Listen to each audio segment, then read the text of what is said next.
પાટણ જિલ્લાના સાંતલપુર તાલુકાના બામરોલી નજીક એક ગમખ્વાર માર્ગ અકસ્માત સર્જાયો હોવાનું સામે આવ્યું કે જેમાં એક જ પરિવારના 2 સભ્યોના મોત નિપજ્યા છે અને 7 લોકો ઈજાગ્રસ્ત થયા છે।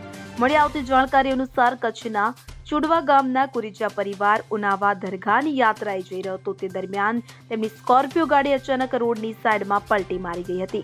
અકસ્માતમાં એક મહિલા અને એક પુરુષનું ઘટના સ્થળે જ મોત નીપજ્યું હતું। તો ઈજાગ્રસ્તોમાં 4 બાળકો કે જેમાં 2 બાળકી અને 2 બાળક સહિત કુલ 7 લોકોનો સમાવેશ થાય છે।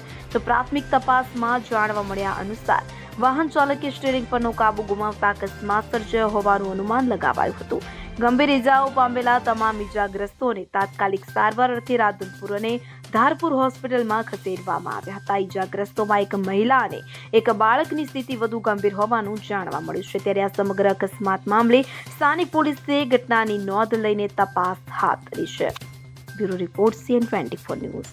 હવે જુઓ દેશ દુનિયાની તમામ ખબરો તમારી આંગળીના ટેરવે।